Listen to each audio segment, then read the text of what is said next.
Ibu yang dulu kita berada di dalam rahimnya selama 9 bulan. Dengan kesusahan, beliau menggendong kita dalam rahimnya. Dengan kesusahan, beliau mengeluarkan kita dari rahimnya. Dengan kesusahan, beliau merawat kita. Kita jadi orang yang sangat merepotkan ibu. Dengan semangat sang ibu, semoga anak ini bisa besar dan dewasa. Bisa selalu sehat. Bisa selalu tersenyum, bisa selalu senang. Itulah semangat orang tua saat merawat kita. Padahal kita sangat merepotkan orang tua. Begitu orang tua sudah menginjak usia tua. Kadang orang tua merepotkan anaknya enggak? Kadang atau tidak? Kadang. Dan bahkan banyak orang tua yang merepotkan anaknya.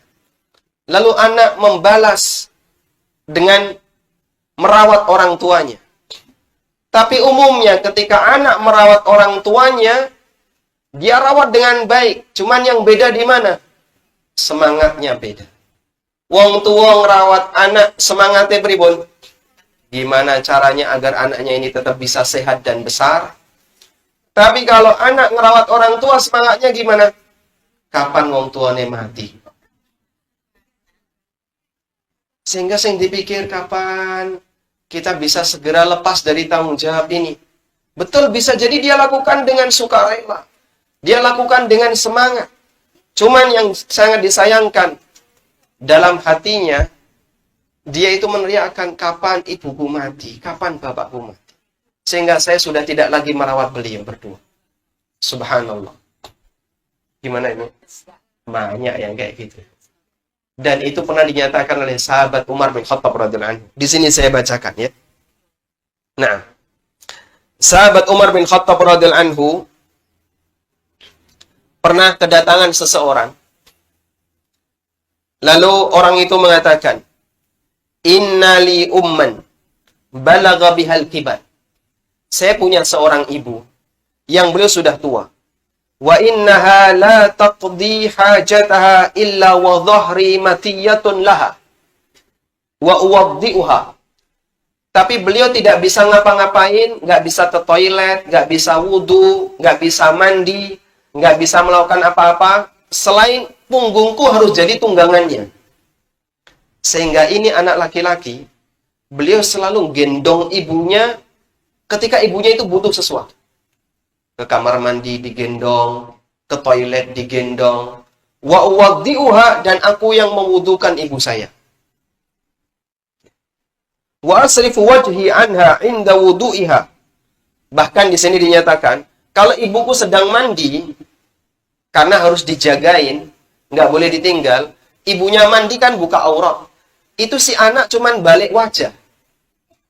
Biar ibunya mandi nggak kelihatan oleh pandangan matanya. Sehingga ibunya mandi di belakang beliau. Ditungguin sampai selesai. Ai inda wudi'ah. Kemudian orang ini mengatakan kepada Umar bin Khattab radhiyallahu anhu, "Fahal addaitu haqqaha?"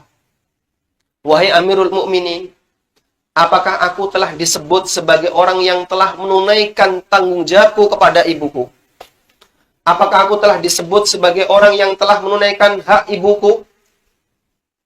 Faqala, kemudian Umar mengatakan, "La, belum. Belum selesai." Qala, lalu orang ini mengatakan, "Alaysa qad hamaltuha ala dhahri wa habastu nafsi 'alaiha."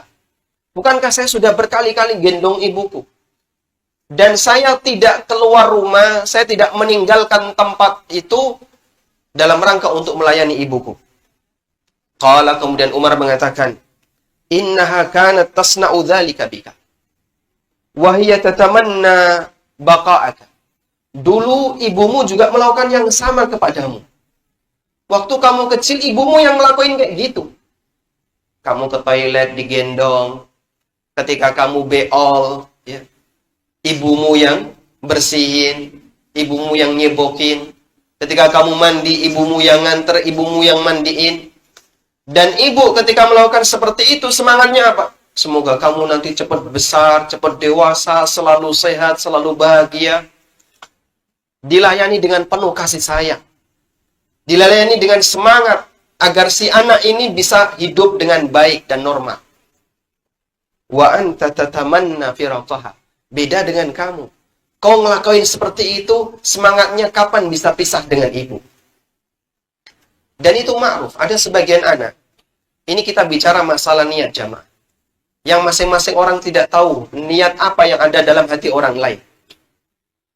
Cuman koreksi dari Umar bin Khattab radhiyallahu anhu. Ada orang yang dia melayani orang tuanya, orang yang dia memberikan khidmat kepada orang tuanya, melayani dengan cara digendong kemana-mana, tapi semangatnya, apa tadi semangatnya? Nek ra dicekeli warisan ora gelem. Nek ra dicekeli donya, ndak mau dia. Tapi kenapa kok dia mau? Dia melakukan seperti itu, mungkin karena masalah inilah etika moral sebagai seorang anak. Kok timbangannya dikerendengi tonggone, ya tak ngelakoni kayak gini. Cuman dalam batinnya ada semangat, kapan ibu saya meninggal? Kapan bapak saya meninggal? Jadi nggak berimbang semangatnya. Makanya kadang kita saksikan ya, ibu-ibu yang punya anak kecil. Ada nggak di antara Anda yang pernah punya anak kemudian meninggal dunia waktu kecil? Sedihnya kayak gimana? Sedih banget ya. Tapi anak ketika ngerawat orang tuanya yang sudah di usia 90 tahun, 80 tahun, yang ngerepoti, nggak bisa datang sendiri ke kamar mandi, buang air saja harus di kasur. Begitu orang tuanya mati, lego. Masya Allah. Enggak ya. Yang ada di sini nggak masuk. Yang ada di sini nggak masuk. Kadang nangisnya cuma sebentar. Dan kadang nggak nangis. Kadang biasa saja. Kadang bahkan dia bahagia. Alhamdulillah, tanggung jawab saya sudah selesai. Ini bicara masalahnya. Makanya beda banget ya. Semangat yang dimiliki oleh orang tua dalam merawat anaknya dengan semangat anak ketika merawat orang tuanya nggak berimbang. Dan Allah menilai lahir batin. Allah menilai lahir batin. Sehingga bisa jadi amalnya sama, tapi batinnya beda, nilainya gimana? Beda. Nilainya beda. Ada orang misalnya, dia sebagai seorang, apa misalnya, dia beramal A.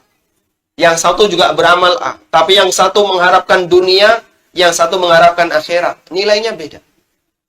Makanya jamaah di belakang Allah, bagian hati ini yang penting untuk kita perhatikan. Ada orang yang dia melayani orang tuanya, tapi Masya Allah semangatnya bukan semangat bagaimana agar orang tuanya itu sehat, semangat bagaimana untuk bisa memberikan balas budi kepada orang tua, tapi semangatnya adalah kapan orang tuanya bisa berpisah dengan dia. Selanjutnya, ada sebuah riwayat.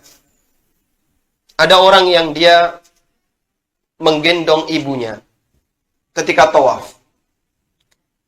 Di riwayat ini disebutkan tentang orang yang tanya kepada Ibnu Umar radhiyallahu anhu. Qala rajulun li Abdullah ibni Umar radhiyallahu anhu. Ada orang yang bertanya kepada sahabat Abdullah bin Umar. Abdullah bin Umar anaknya siapa? Umar bin Khattab radhiyallahu anhu. Beliau mengatakan, hamaltu ummi ala raqabati min Khurasan hatta qadaitu bihal manasik. Aku pernah gendong ibuku, tak taruh di atas pundakku dari daerah Khurasan. Khurasan itu mana, Pak? Rusia. Khurasan itu sekarang masuk Rusia bagian selatan. Utaranya Iran. Itu ada sebuah kota yang dulu banyak sekali ulama ada di sana. Tapi sekarang dikuasai oleh negeri non-muslim. Banyak ulama yang lahir di daerah Khurasan. Aku menggendong ibuku. Pikul ibuku di atas pundakku dari Khurasan. Sampai ke kota Mekah. Pak, itu naik pesawat atau gimana? Subhanallah, ini zaman para sahabat.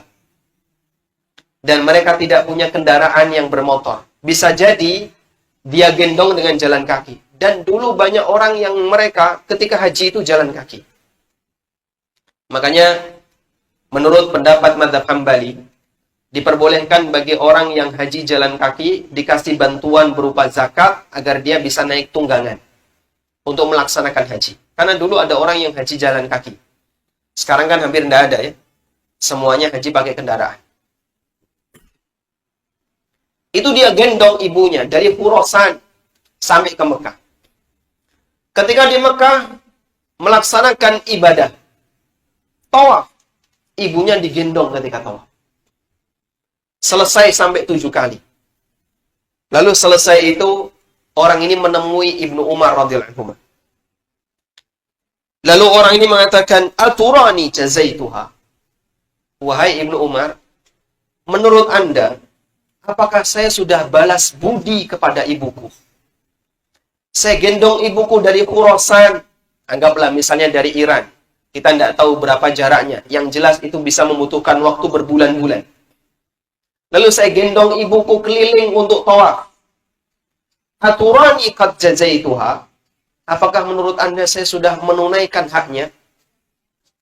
Faqala, kemudian Ibnu Umar radhiyallahu anhu mengatakan, la wala talqatan min talaqatiha. Belum. Meskipun hanya sekali, nyuwun pangapunten ya, meskipun hanya dipakai untuk balas sekali ngeden ketika melahirkan kamu. Padahal ibu-ibu ketika melahirkan, apalagi anak yang pertama, prosesnya lama. Bisa sampai 6 jam, bahkan kadang lebih, nggak keluar-keluar. Dan sang ibu sabar.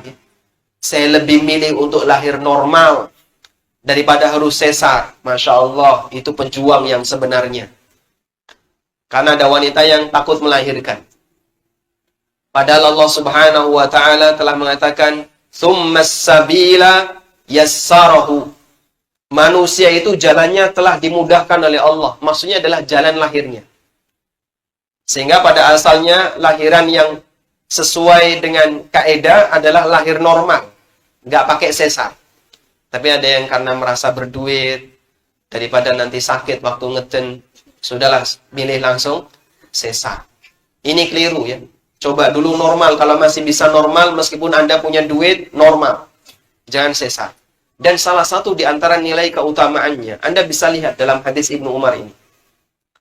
Beliau radhiyallahu anhu ketika ditanya, apakah aku yang gendong ibuku untuk melakukan ibadah? Ini bukan gendong untuk arisan loh ya. Bukan gendong untuk ke tetangga gerenengan, bukan. Gendong dalam rangka untuk ibadah kepada Allah. Untuk tawaf. Apakah saya sudah menunaikan hak ibu? Beliau jawab belum.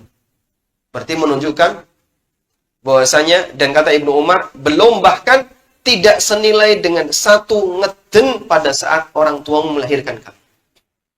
Berarti ngeden itu berpahala nggak? Berpahala tidak? Nah, makanya jangan takut untuk melahirkan yang normal. Itu ada nilai pahala tambahan yang diberikan oleh Allah Subhanahu wa Ta'ala kepada para ibu. Luar biasa jamaah. Kita kalau membaca hadisnya, saya sendiri kadang berpikir, nek koyong ini kayaknya hampir banyak anak yang nggak sanggup untuk menunaikan hak ibu. Tapi sangat disayangkan ya, banyak sekali anak yang dia tidak mau menunaikan hak ibunya. Menelantarkan ibunya pada saat ibunya sudah di usia tua, berharap agar bisa tinggal bersama anaknya, sing dioloni ora gelem. Ndak ngerepoti. Lah pinginnya gimana? Saya pengen jadi anak yang bebas. Makanya sekarang sampai ada pernyataan begini. Pas waktu kecil di pondokno ora gelem, pengen selalu bersama ibunya. Begitu sudah gede, ibunya pengen ikut, ora gelem, pengen agar selalu bebas dengan ibunya. Ada kayak gitu, Pak? Ada ya? Nah sekarang, coba kita ajari anak-anak kita. Hak ibu itu luar biasa. Hak orang tua itu luar biasa. Sehingga ketika kamu ingin mendapatkan surga Allah Subhanahu wa Ta'ala, perhatikan orang tuamu. Karena mereka adalah bagian dari kunci untuk bisa mendapatkan surga. Kemudian jamaah dimulakan Allah Subhanahu wa Ta'ala, Nabi SAW juga banyak memberikan motivasi agar kita memperhatikan ibu. Seperti yang disebutkan dalam hadis riwayat Bukhari Muslim, atau riwayat Bukhari maksud saya, dari Abu Hurairah radhiyallahu anhu. Rasulullah sallallahu alaihi wasallam pernah ditanya oleh seseorang, "Ya Rasulullah, man ahaqqun nasi bi husni sahabati?" Ya Rasulullah, siapakah orang yang paling berhak untuk saya sikapi terbaik? Qala, kemudian Nabi sallallahu alaihi wasallam mengatakan, ummuka, ibumu. Summa man, orang ini tanya lagi, kemudian siapa ya Rasulullah? Qala ummuka, ibumu. Summa man, kemudian siapa lagi? Jawab Nabi sallallahu alaihi wasallam, ummuka, ibumu. Summa man, kemudian siapa lagi? Bapakmu. Berarti ibunya berapa kali? 3 kali. Ibunya 3, bapaknya 1. Hah? Oh, ini salah paham ya. Kalau seperti ini cara memahaminya salah. Maksudnya adalah perhatian seorang anak kepada ibu itu seharusnya lebih gede dibandingkan perhatiannya kepada bapak. Nyuwun pangapunten ya. Biasanya begini, kalau anak laki-laki lebih dekat ke siapa? Ibu. Nek anak wedok lebih dekat ke bapak. Leres kata niku. Jenengan lebih dekat ke siapa? Bapak atau ibu? Mertua. Masya Allah. Sekarang adanya siapa? Tapi idealnya seharusnya ibu harusnya lebih dekat dengan kita dibandingkan bapak. Meskipun tidak salah ketika seorang anak memberikan layanan kepada bapak. Tapi jangan lupa untuk memberikan layanan yang lebih kepada ibu. Baik. Karena itulah sampai dalam masalah jihad, Nabi Shallallahu Alaihi Wasallam pernah menyuruh seorang sahabat untuk meninggalkan jihad dalam rangka merawat ibunya. Ada sahabat yang dia datang kepada Nabi Sallallahu Alaihi Wasallam mendaftarkan diri untuk ikut jihad bersama Rasulullah Sallallahu Alaihi Wasallam. Maka Nabi Sallallahu Alaihi Wasallam bersabda, "Ahayyun walida, orang tuamu masih hidup?" Na'am. Kemudian Nabi Sallallahu Alaihi Wasallam mengatakan, "Fafihima fajahid." Berjihadlah dengan merawat kedua orang tua. Dan ini kesempatan bagi bapak ibu yang hidup di zaman sekarang. Kita tidak ada namanya jihad ngangkat pedang untuk di Indonesia. Jihad ngangkat senjata tidak ada. Tidak sebagaimana di zaman Rasulullah Sallallahu Alaihi Wasallam. Tapi Anda punya kesempatan pahala jihad yang lainnya. Salah satunya dengan cara apa? Merawat orang tua. Ibu-ibu jihadnya pakai apa? Pakai wajan, Pak Ustaz. Pakai sutil. Perang ning kawon. Anda punya kesempatan untuk mendapatkan pahala jihad dengan cara merawat orang tua. Perhatikan hak orang tua. Kalau bisa orang tua itu dimanja. Ibu pengen apa? Pengen sate, pangapunten, wis rande untu aja sate nggih. Engko ndak kesedak. Carikan yang lain yang itu menyehatkan beliau, yang tidak membahayakan bagi beliau, sehingga sang anak memberikan layanan yang lebih kepada ibunya sebagai bentuk khidmat untuk ibunya. Insya Allah Anda kalau lakukan itu berhak untuk mendapatkan pahala jihad fisabilillah. Bisa mendapatkan pahala jihad. Nah, makanya Nabi SAW mengatakan, "Fafihima fajahid." Bahkan ini anak diminta oleh Nabi SAW, nggak apa-apa kamu nggak ikut jihad. Pulang saja. Rawat orang tuamu agar kamu bisa mendapatkan pahala jihad. Baik ayah maupun ibu. Dalam riwayat yang lain, ada juga sahabat yang dia mendaftarkan jihad. Kepada Rasulullah SAW dia menyampaikan, "Ya Rasulullah, saya ikut jihad." Dan ini pendaftaran yang biasanya dibuka umum. Kemudian Nabi Shallallahu Alaihi Wasallam tanya kepada orang ini, "Ahayyun ummuk? Apakah ibu masih hidup? Kamu masih punya ibu?" Jawab sahabat ini, "Na'am." Lalu Rasulullah Shallallahu Alaihi Wasallam mengatakan, "Falzamha fa innal jannata tahta qadamaiha." Selalu bersamai ibumu, karena surga itu berada di bawah kaki sang ibu. Dan hadis ini sahih. Ada riwayat, ada pernyataan yang mengatakan al-jannatu tahta aqdamil ummahat, Tapi riwayat ini bukan hadis. Pernyataan ini bukan hadis. Yang hadis sebagaimana teks yang tadi kita baca, falzamha fa innal jannata tahta qadamaiha. Selalu bersamai ibumu karena surga itu berada di bawah kaki sang ibu. Sehingga kalau masih punya kesempatan untuk bisa menawarkan sang ibu agar bisa tinggal bersama, menawarkan sang ibu untuk bisa hidup bersama, jadikan itu sebagai peluang untuk bisa mendapatkan surga. Sebisa yang kita lakukan. Baik. Pak, tapi kalau saya tidak punya ibu gimana? Cuman ada ibu mertua. Dukung suaminya untuk dapat surga. Dengan cara apa? Dengan cara apa? Merawat mertua. Sehingga suaminya diminta bakti kepada sang ibu. Nanti kalau suami Anda masuk surga, Anda di mana? Insya Allah swarga katut. Kalau neraka jangan. Karena kalau suami misalnya dia berdosa, berbuat maksiat, istrinya nggak ikut, istrinya tidak mendapatkan pengaruh dosa sebagaimana dilakukan oleh suaminya. Kadang ada sebagian ibu-ibu yang agak ngiri begini. Pak Ustadz, saya kan tidak nyambut gawe. Sing di duit ya bojoku, suami saya. Kalau suami saya rajin sedekah, saya dapat apa Pak Ustadz? Saya kan tidak pernah sedekah. Wong saya nggak punya harta. Baik, saya tanya. Kalau suami ibu berada di surga, kira-kira ibu ketinggalan tuh gimana? Oh enggak. Insya Allah nanti saya akan membersamai suami. Walhamdulillah. Dukung suaminya untuk naik surga setinggi-tingginya. Kan gitu ya. Biar Anda bisa mendapatkan surga yang tinggi. Karena memang wanita itu amalnya beda dengan lelaki. Walaysa lidzakari kal untha. Lelaki itu beda dengan wanita. Hal yang sama kadang ada sebagian ibu-ibu yang protes. Lah aku kok malah ngerawati wong tuane wong liya? Maksudnya gimana? Sing tak rawati wong tuane bojoku. Wong tuaku dhewe ora tak rawati. Lah, Anda punya saudara laki-laki enggak? Punya.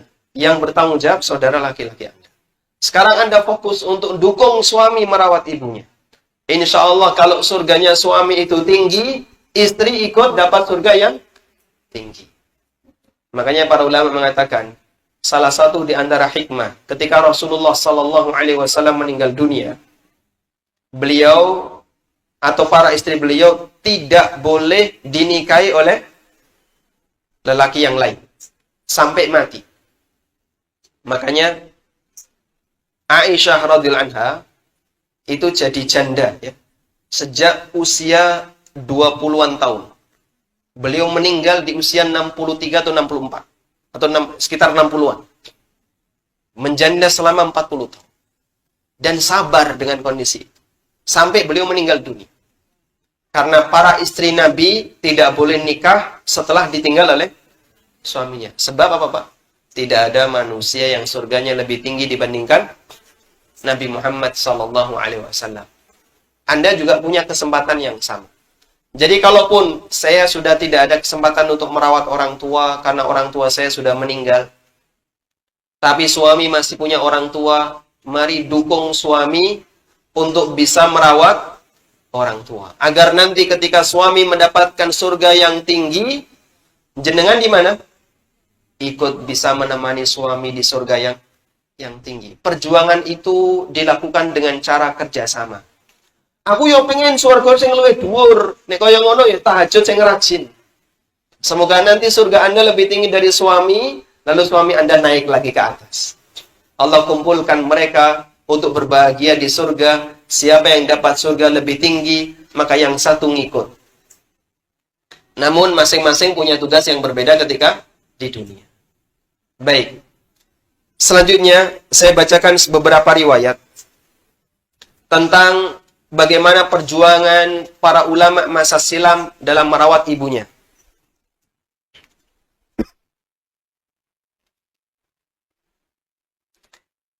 Diceritakan bahwasanya Abu Hurairah radhiyallahu anhu, beliau itu tidak pernah berangkat haji. hatta matat ummuha, sampai ibunya meninggal dunia. Karena ketika ibunya sudah tua, nggak bisa diajak untuk naik kendaraan, sementara untuk menempuh perjalanan dari Madinah menuju Mekah berapa jam? Berapa jam? Kalau sekarang 5 jam pakai bis itu ya. Pakai bis itu kurang lebih 5 jam. Dulu kalau pakai kendaraan onta atau kuda itu butuh waktu kurang lebih sepekan. Mengarungi padang pasir. Ujiannya berat. Orang bisa mati di tengah jalan kalau dia nggak kuat. Sehingga Abu Hurairah radhiyallahu anhu lebih memilih, karena ibunya nggak bisa berangkat, beliau nggak pernah haji sampai ibunya meninggal dunia. Dalam rangka apa? Merawat sang ibu. Ini sebagaimana cerita yang disampaikan oleh Abu Hazim. Kemudian, Muhammad bin Munqadir pernah menceritakan, Bitu a'muru rijla ummi, wa bata akhi Umar yusalli. Aku dan saudaraku Muhammad bin Munqadir dengan Umar bin Munqadir, ini dua ulama bersaudara. Sementara Muhammad ibnul Munqadir lebih dikenal dibandingkan Umar. Muhammad bin Munqadir ketika malam hari itu mijiti kaki ibunya. Di malam hari, kakinya dipijiti. Sementara saudaraku Umar, beliau sholat tahajud. Yang satu sholat tahajud, yang satu mijiti kaki ibunya. Lalu apa kata Muhammad bin Munqadir? Wa ma yasurni fi lailati bi lailatihi. Aku lebih bangga dengan amalku dibandingkan amalnya Umar bin Munqadir. Subhanallah. Sehingga kata beliau, aku nggak merasa kalah amal dengan hanya mijiti kaki ibu dibandingkan dengan orang yang mengerjakan sholat. Ini penilaian seorang ulama jamaah yang menunjukkan bagaimana nilai keutamaan melayani ibu, mijiti ibu ketika di malam hari. Nanti mijiti ibu sampun ya. Walhamdulillah. Namun aja sampai dikeroi ya. Nanti tidak lecet ya. Karena kulit tua kalau kena kerokan malah bahaya. Baik, disesuaikan dengan baik. Ini cerita dari Muhammad bin Munqadir. Kemudian dari Ali bin Al-Husain. Annahu qila lahu, anta min abarrin nas, wala naraka ta'kulu ma ummik. Kami perhatikan wahai Anda Ali bin Husain, Anda ini adalah orang yang sangat berbakti kepada ibu Anda. Tapi saya tidak pernah melihat Anda itu makan bareng dengan ibu, satu nampan. Saya perhatikan Anda tidak pernah makan bareng dengan ibu Anda. Qala, apa kata Ali bin Husain? Ali ibnul Husain ibnu Ali bin Abi Thalib. Berarti ini siapa? Cucunya Ali bin Abi Thalib. Kata Ali bin Husain, akhafu an tasbiqa yadi ila ma qad sabaqa ilaihi ainuha. Saya tuh khawatir kalau makan bareng sama ibu, nanti tanganku ngambil lawuh padahal itu sudah dilihat sama ibu. Ibu ini wis nyawang kan wis diincen ya. Iki kok arep tak pangan. Kok dijibuk anake. Apa kata beliau? Fa akunu qad aqabtuha. Saya khawatir nanti saya durhaka sama ibuku. Hanya dengan cara itu. Ya. Makanya nyuwun pangapunten ya, hati-hati nek ibuke wis nglirik panganan nggih. Jenengan kok ngerti oh ibu berarti pengen itu. Anake aja ndisiki. Tawarkan kepada ibu, monggo dipundhut. Ya. Sehingga dahulukan posisi ibu. Dan beliau ini seorang ulama tabi'in ini, beliau khawatir, jangan-jangan ini termasuk kedurhakaan ketika saya mengambil sesuatu padahal ibu saya sudah ngelirik ke situ. Coba teori seperti ini sampaikan ke anak-anak kita. Kira-kira gimana? Ya? Rategel. Biasanya saya ngalah sinten? Ibu. Karena ibu itu pengen anaknya selalu bahagia, anaknya senang. Ibu lebih baik lapar daripada anaknya yang kelaparan. Meskipun ibu nggak pernah tahu bagaimana nasib anak ketika di pondok ranti duit. Hah? Tapi nggak punya uang, reson jajan. Ya. Makanya WA-nya biasanya ringkas. Ya. Pangapunten Pak, awak waras arto telas. Ya. Hendang dikirimi. Tanya. Kemudian diceritakan dari Bundar. Bundar ini salah satu gurunya Imam Bukhari. Aratul khuruja ya'ni safar fi talabil hadith. Satu ketika saya mau berangkat untuk belajar agama. Saya mau berangkat untuk belajar agama. Famana'atni ummi, tapi ibuku melarangku. Fa'ata'tuha, dan aku pun mentaati beliau. Walam akhruj, sehingga saya tidak jadi berangkat untuk belajar agama.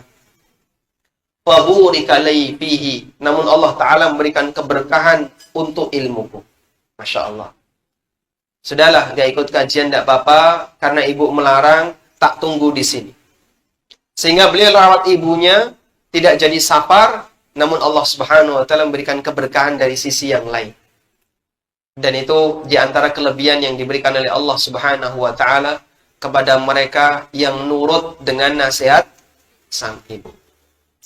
Kadang kita tidak tahu, ini ada apa kok ibu ngomong kayak gini. Tapi anak nurut, insya Allah akan diberkahi oleh Allah Subhanahu wa Ta'ala. Tapi Pak, ibu saya kan bukan wali. Saya ngomong ibu wali sopo. Cuman kamu diperintahkan untuk nurut sama ibu.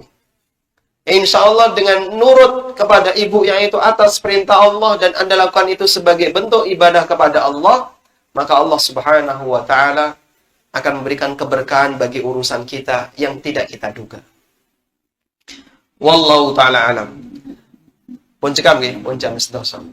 Alhamdulillah. Baik, mungkin itu yang bisa kita sampaikan sebagai pengantar. Biasanya sampai jam berapa? Oh gitu. Berarti ada sisa waktu dipakai untuk tanya jawab. Saya bertanya, Anda menjawab. Sudah siap? Pertanyaan yang pertama. Oh, kembali. Baik. Monggo. Wallahu a'lam wa sallallahu ala nabiyyina Muhammadin wa ala alihi wa sahbihi wa sallam.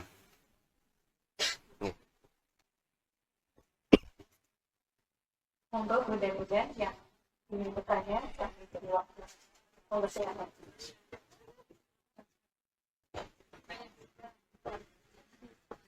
Assalamualaikum warahmatullahi wabarakatuh. Waalaikumsalam warahmatullahi wabarakatuh. Terima kasih Ustaz. Intinya ibu surga kita semua yang tadi disampaikan oleh Ustaz memang mengenal sekali di hati ibu-ibu. Namun demikian bagi yang ibunya masih, alhamdulillah, monggo itu dilaksanakan dengan baik. Tetapi Ustaz, bagi yang ibu-ibu ini yang orang tuanya sudah meninggal, bahkan saya sendiri itu usia 2 tahun saya sudah meninggal. Masya Allah. Saya waktu itu tidak tahu seperti apa orang tua saya. Kalau mendengar kajian-kajian seperti ini, rasa hati saya itu, ya Allah, ya Rabbah, ini nasib saya nggak bisa membalas budi pada orang tua saya yang melahirkan saya. Kemudian apa yang harus saya lakukan untuk membalas budi orang tua saya selain memang ibu saya, baik bapak maupun ibu, sudah saya batalkan waktu itu tahun 2008 di Masjidil Haram. Kemudian yang lain mungkin sodako-sodako itu atas nama saya, ibu saya. Selain itu saya harus melaksanakan apa Ustadz sebagai tambahan bentuk hormat saya, kasih sayang saya kepada orang tua saya, karena saya tidak bisa merawat sampai titik yang bisa. Demikian Ustaz, terima kasih. Wassalamualaikum warahmatullahi wabarakatuh. Assalamualaikum warahmatullahi wabarakatuh. Baik. Kalau kita mendengar seperti ini, jadinya kita yang masih punya ibu seharusnya merasa bersyukur. Berarti Anda punya kesempatan untuk bisa meraih surga melalui jalur ibu. Namun Allah Subhanahu wa taala Maha Adil. Allah juga memberikan kesempatan yang sama bagi mereka yang tidak punya orang tua karena sudah meninggal dunia untuk bisa tetap mendapatkan pahala berbakti kepada orang tua meskipun sudah meninggal dunia. Kalau Bapak Ibu punya HP, nanti di rumah saja tapi yang bukanya ya. Silakan dicari artikel judulnya ini, cara berbakti kepada orang tua setelah mereka meninggal. Ini ada di web konsultasisyariah.com. Ini tulisan lama yang pernah kami unggah di web kurang lebih tahun 2013 kalau tidak salah. Saya bacakan ringkas saja ya. Bagaimana cara berbakti kepada orang tua setelah meninggal dunia. Dari Malik bin Rabi'ah As-Sa'idi radhiyallahu anhu, beliau menceritakan, ketika kami duduk bersama Rasulullah sallallahu alaihi wasallam, tiba-tiba datang seseorang dari Bani Salamah. Orang ini bertanya, "Ya Rasulullah, apakah kami masih ada cara untuk berbakti kepada orang tuaku yang telah meninggal?" Kemudian jawab Nabi sallallahu alaihi wasallam. Coba perhatikan jawaban beliau. "Na'am, masih bisa." Bagaimana caranya? As-salatu alaihima. Banyak mendoakan kedua orang tua. Wal istighfaru lahuma. Banyak memohonkan istighfar, memohonkan ampun untuk kedua orang tua. Wa ifa'un bi'uhudihima min ba'di mautihima. Memenuhi janji mereka jika mereka punya janji yang belum ditunaikan setelah kematiannya. Ada berapa tadi? 3. Satu apa? Ya? Mendoakan. Doanya bebas. Misalnya meminta, "Ya Allah, luaskan kuburan orang tua saya. Ya Allah, berikan rahmat bagi orang tua saya. Masukkan beliau ke dalam surga." Dengan kalimat-kalimat doa yang umum. Yang intinya memohon kebaikan untuk mereka. Yang kedua apa? Memohonkan ampunan. "Ya Allah, ampunilah mereka." Istighfar untuk mereka. Yang ketiga, memenuhi janji dan tugas yang belum selesai. Barangkali beliau punya utang, ojo pelit, wis dicekeli warisan, utangnya ra dilunasi. Mesakno wong tuane. Dan kadang ada anak seperti itu. Sudah tahu ini adalah orang tua yang punya utang, lalu orang tua itu ketika meninggal dunia masih meninggalkan harta jadi warisan, tapi sang anak karena serakah, utangnya gak dilunasi, warisan dikuasai. Sing nelongso wong tuane. Mesakno ya. Baik, tunaikan kewajibannya. Selanjutnya yang keempat. Wa ikramu shadiqihima. Menjaga hubungan baik dengan teman-temannya ibu. Temannya orang tua. Bapak dulu punya teman baik, si A, si B, punya teman kerja, punya ini. Tapi Pak, kalau saya nggak pernah ketemu mereka gimana? Wong ibu saya sudah meninggal dunia waktu saya masih bayi. Berarti Anda bisa tanya kepada ayah. Bisa tanya kepada bude, bule, dan seterusnya. Di itu ibu akrab dengan siapa? Oh, dengan si A, dengan si B. Anda kasih hadiah ke mereka. Setelah Khadijah meninggal dunia, Nabi SAW nikah dengan beberapa istri, dan kata Aisyah radhiyallahu anha, tidak ada wanita yang membuat aku cemburu melebihi Khadijah. Coba, kalau ada wanita cemburu sama orang yang masih hidup, mungkin dengan cara apa? Musuhan, kerengan, nek di sawang melengos, padu, dan seterusnya. Meluapkan cemburunya bisa. Tapi kalau cemburu dengan orang yang sudah mati, coba. Gimana caranya? Mau ngomong apa kamu cemburu sama orang yang sudah mati? Karena jasa Khadijah terhadap perjuangan Rasulullah SAW luar biasa. Beliau membela suaminya di saat banyak orang memusuhi Rasulullah SAW. Sehingga ketika Khadijah meninggal dunia, Nabi SAW itu sering nyebut-nyebut Khadijah. sering nyebut-nyebut kebaikan Khadijah. Padahal biasanya kan begini ya, seorang istri ketika suaminya nyebut kebaikan istri yang lain gimana Pak? Loro hati ini gak karuan. Sehingga ketika Nabi Shallallahu Alaihi Wasallam menyebut kebaikan Khadijah didengerin sama Aisyah, membuat Aisyah itu cemburu. Dan ini cemburu sama orang yang sudah mati. Dan salah satu di antara yang dilakukan oleh Rasulullah SAW adalah beliau memberi hadiah kepada teman-temannya Khadijah. Dhisik koncone Khadijah siapa? A, B, C. Dikasih hadiah mereka. Dalam rangka memuliakan Khadijah radhiyallahu anha. Sehingga memuliakan orang tua bisa juga dilakukan dengan cara memuliakan teman-temannya orang tua. Jangan malah memusuhi teman-temannya orang tua. Wasilatur rahim allati la tusalu illa bihima.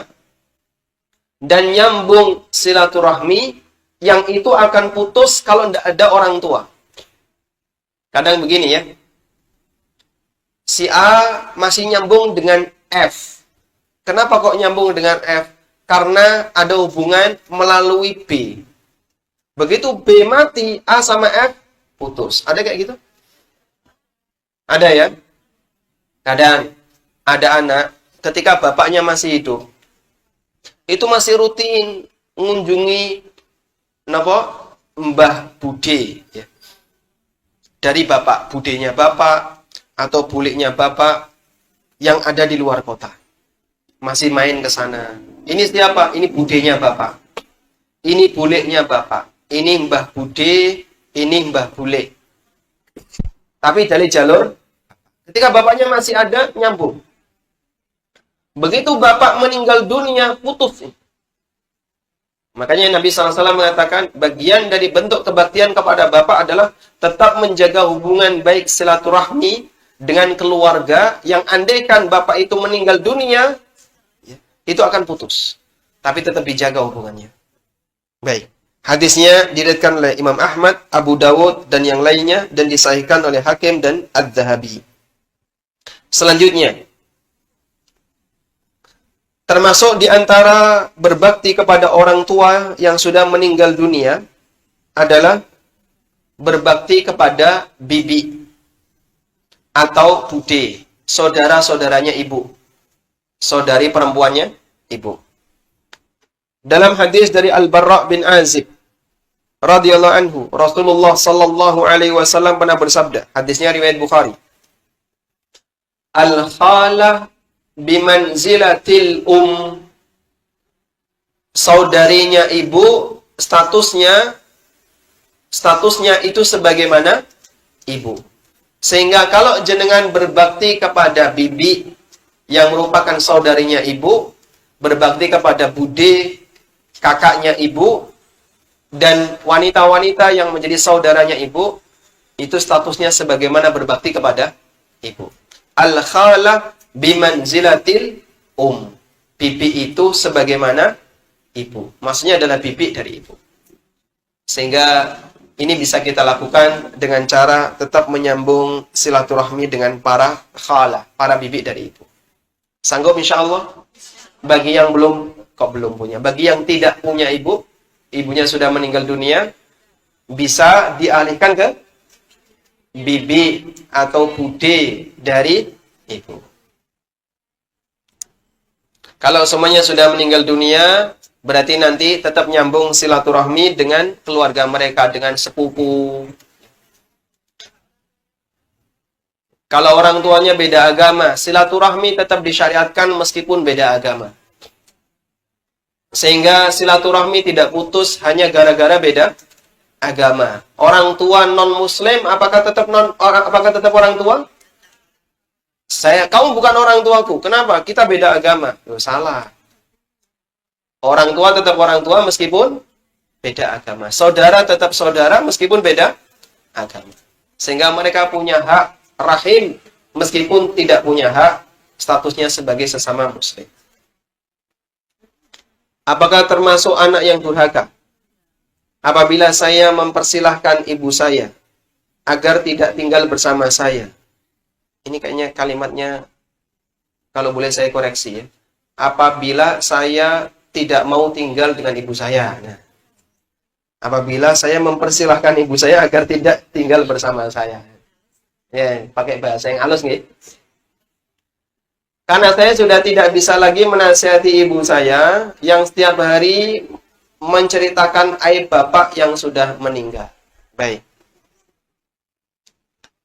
Kalaupun ibu Anda berdosa, dan dosa itu barangkali tidak bisa berhenti, maka kita punya tanggung jawab untuk pelan-pelan mengingatkannya. Nyuwun pangapunten ya. Perasaan seorang wanita ketika ditinggal mati oleh suaminya gimana? Nah, kok hancur. Dia sedih ya. Sehingga kadang emosinya jadi nggak stabil. Anak tolong ya, jaga baik-baik kondisi batin sang ibu di posisi ini. Jadi pengertian dikit. Sampaikan nasihat kepada mereka dengan cara bijak. Dibuat mereka itu lerem atine. Jadikan Anda sebagai pengganti pasangan hidup beliau yang telah mendahului beliau, sehingga kita bisa menjadi pelipur lara bagi beliau. Insya Allah kalau demikian yang terjadi, itu yang terbaik. Baik, Pak, tapi ini kebaliknya, Pak. Ini sebaliknya. Ibu itu selalu ngomong tentang bapak saya yang gak benar. Yang miring-miring gitu ya. Anda punya kesempatan untuk mengingatkan. Kalau tidak tinggal bersama Anda, apakah kebiasaan ini akan hilang? Bisa jadi tidak. Malah engkau nyebar ning tonggoni.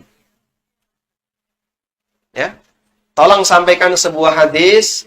Nabi SAW pernah bersabda, La tasubbul amwat fa innahum qad afdau ila ma qaddamu.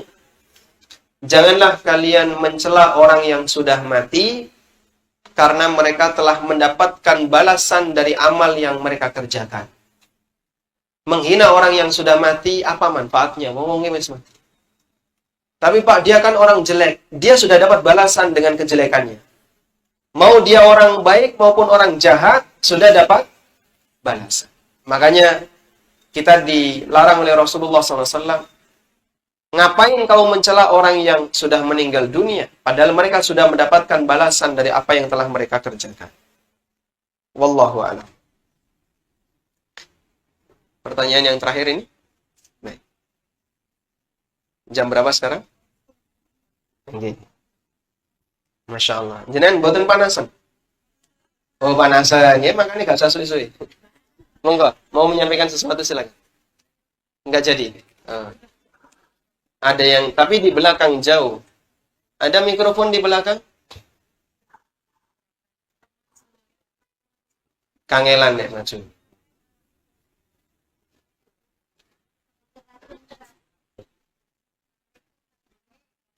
Waalaikumsalam warahmatullahi wabarakatuh.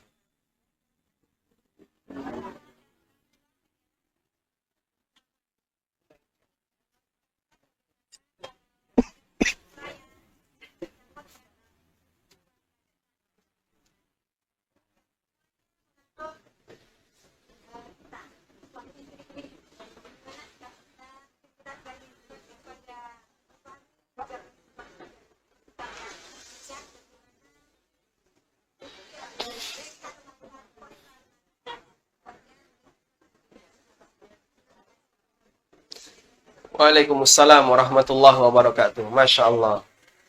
Baik. Ini ada satu masalah ya. Yang barangkali masalah ini tidak hanya 1-2 orang yang menghadapi. Ada banyak orang yang menghadapi. Pertanyaan yang pertama, orang tua dengan mertua itu sama atau beda?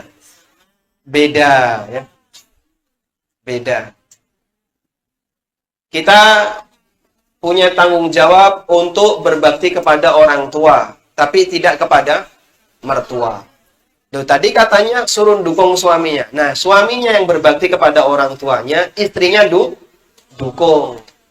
Bukan malah jadi penghalang. Sehingga ketika suaminya pengen merawat ibunya, pengen merawat orang tuanya, istrinya dukung. Sebagai bentuk kebaktian sang istri kepada suami. Insya Allah dengan kerjasama seperti ini, akan mengantarkan mereka kepada surga yang tinggi. Selanjutnya, Bagaimana kalau ada orang tua yang tipikalnya senengane ngatur? Kalau ada orang tua seperti ini, tolong dicalonkan jadi ketua RT. Insya Allah. Ibu jenengan jadi ketua RT mawon nggih. Wah. Dia punya daerah kekuasaan yang lebih luas ya. Daripada cuma satu rumah tangga kan mending banyak rumah tangga. Iya. Memang kadang begini ya. Tolong dipertimbangkan ini. Nek jenengan kagungan putra yang masih SD ya, atau SMP yang dia ketika bicara itu sukanya ngatur orang tuanya. Anak tapi senengannya ngatur orang tua, ngatur oma dan seterusnya. Biasanya orang tua gimana? Kita anggap itu lucu. Kita anggap itu lucu, bahkan orang tuanya senang, anak kayak gini, kita anggap itu sesuatu yang lucu. Artinya apa? Ra digubris ya ora apa-apa gitu ya.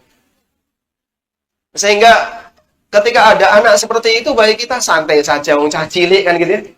Cah cilik ngomong kaya ini ngatur-ngatur. Kita menganggap itu sesuatu yang lucu. Wong tuane ora loro ati gara-gara diatur anak. Nah, saat ini dibalik. Sekarang dibalik. Orang tua itu kondisi mentalnya sudah mulai turun. Jenenge wong tua ya. Sudah usia 60 ke atas, 70 ke atas. Mungkin nilai kedewasaannya sudah mulai turun. Balik seperti kondisi anak-anak. Kadang ngomong ngelantur, kadang ngawur, sing jenenge wong tua. Lho ngerti kaya ngono, kok sing anake loro ati, walik sampean. Lah anakmu ngatur awakmu, kamu tidak sakit hati, sekarang orang tuamu ngatur kamu, kok kamu sakit hati. Kurang lebih seperti itu kalau saya memahami. Artinya begini, terus pripun Pak, nek wong tua ini ngatur. Nggih mung dinggih, ya. Nggih tapi boten kepanggih. Artinya gimana? Tiyani jenengan aslinya mana? Oh, Sumatera. Nggih nyuwun pangapunten, ini roaming ya berarti ya. Tiyani meskipun tidak dilaksanakan semuanya. Mong sing penting ngeyem-yem atine wong biar tidak mengecewakan beliau. Sehingga kita selalu mengatakan sam'an wa ta'ah. Baik nggih nanging boten kepanggih. Ya semoga tinggi ini mawon, yang penting jangan sampai mengecewakan orang tua.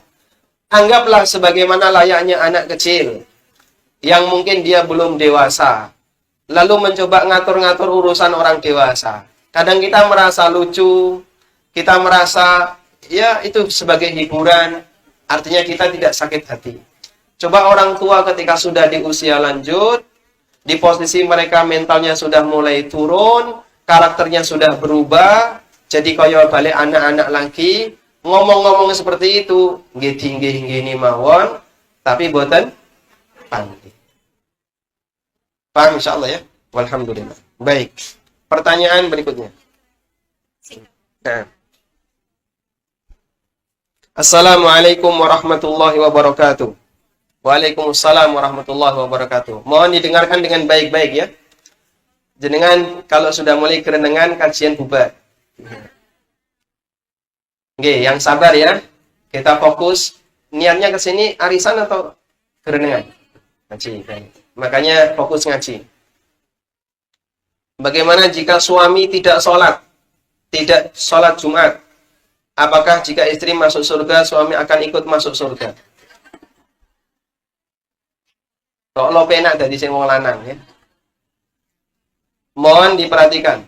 Jika ada manusia, laki maupun perempuan, yang sudah balik dan dia nggak sholat, tidak Jumatan, maka statusnya keluar dari Islam. Masya Allah Pak. Kok deg-degan aku Pak? Nah terus gimana? Ya memang seperti itu Nabi Sallallahu Alaihi Wasallam mengatakan, al-ahdul ladzi bainana wa bainahumus salah, faman tarakaha faqad kafar. Perjanjian antara aku dengan mereka adalah salat, maka sapa sing meninggalkan salat kafir, keluar dari Islam. Dan ulama memberikan hukuman yang sangat keras bagi orang yang meninggalkan salat. Minimal hukuman yang diberikan oleh Imam Syafi'i adalah hukuman bunuh. Ya, meskipun kalimat ini tidak diungkapkan di permukaan, padahal kita mazhabnya Syafi'iyah. Karena terkesan bagi orang Indonesia kok radikal banget. Ya memang ada fikih Syafi'i yang mungkin dianggap sebagai sebagian orang itu radikal. Kalau itu diungkapkan, cuman itu tidak disampaikan dalam rangka untuk menjaga perasaan masyarakat. Baik, tapi ada konsekuensi hukum yang harus tetap kita jaga. Apa itu? Apabila ada pasangan suami istri, yang satu muslim, yang satu keluar dari Islam, maka nikahnya dibekukan. Sehingga mereka tidak boleh tinggal satu rumah. Loh, ini sing berat. Terus gimana, Pak? Berarti harus pisah. Sementara berpisah. Sementara berpisah. Sampai kapan? Sampai pandemi selesai. Sampai kapan? Sampai suaminya tobat, mau sholat. Sehingga nalikane jenengan pisah, mungkin tinggal bersama orang tua, tinggal di rumah anaknya, atau kalau nggak ada tempat, ya ngontrak di mana begitu ya. Yang penting jangan tinggal di musola. Tunggu sampai suami tobat. Jika suami milih, ya wes aku tak tobat, aku tresno karo awakmu, sing penting kowe balik mulai, tak sholat. Walhamdulillah, jenengan bisa balik tanpa akad nikah. Karena akadnya kan sudah dulu, dan itu tidak hilang. Tapi kalau suami milih, tetap aku mau sholat, tetap nggak mau Jumatan, tetap bertahan, tidak mau sujud kepada Allah, berarti Anda punya hak untuk gugat cerai. Anda punya hak untuk gugat cerai. Sampaikan ke pengadilan agama, dan pengadilan agama itu alasan nggak sholat paling kuat, langsung ketok menang. Gitu. Alasan nggak sholat itu paling kuat. Daripada alasan KDRT. KDRT nanti butuh pembuktian. Apalagi alasan suaminya nggak bisa melayani, itu butuh visum. Tapi kalau alasan suami ragilem sholat, nggak tahu Jumatan, ketok menang. Kadang sholatnya bolong-bolong. Masya Allah. Mungkin ya ditinggal sing itu ada di duduk bolong. Sholatnya bolong-bolong. Ya ini bahaya ya. Meninggalkan sholat itu dosanya lebih besar dibandingkan dosa mencuri, dibandingkan dosa minum khamr. Karena ancamannya sangat berat. Bahkan sampai pada ancaman keluar dari Islam. Wallahu a'lam. Pertanyaan yang terakhir. Mantu perempuan dengan mertua laki-laki, bapak dari suami, apakah mahram? Jawabannya mahram. Sebagaimana yang Allah sebutkan di surat An-Nisa. Wa halailu abnaikumul ladzina min aslabikum. Dan di antara wanita yang mahram bagi kalian adalah para istri dari anak keturunan kalian. Bukan anak angkat, ya. Istri dari anak keturunan. Karena dulu di zaman jahiliyah, anak angkat itu sama dengan anak keturunan. Tapi itu dihapus dalam Islam. Dan Allah Subhanahu wa Ta'ala tetapkan bahwa istri untuk anak keturunan statusnya adalah mahram bagi bapak mertuanya. Wallahu ta'ala alam, demikian yang bisa kita sampaikan. Semoga menjadi ilmu yang bermanfaat. Dan kalau ada catatan yang baik, jangan lupa berbagi kepada yang lain. Sampaikan kepada putra-putrinya, sampaikan kepada suaminya, agar ilmu ini tersebar lebih luas, tidak hanya terbatas pada yang ikut kajian, termasuk juga kepada yang lain. Ini ada rekamannya ya. Jenengan kalau mau nge-share rekaman kajian ini, nanti bisa berkunjung ke YouTube ANB Channel. Silahkan di-share link untuk rekaman kajian ini. Dikasihkan ke yang lain bisa. Wallahu a'lam wa sallallahu ala nabiyyina Muhammadin wa ala alihi wa sahbihi wa sallam. Wa akhiru da'wana alhamdulillahi rabbil alamin. Subhanakallahumma wa bihamdika. Asyhadu an la ilaha illa anta astaghfiruka wa atubu ilaik. Wassalamualaikum warahmatullahi wabarakatuh.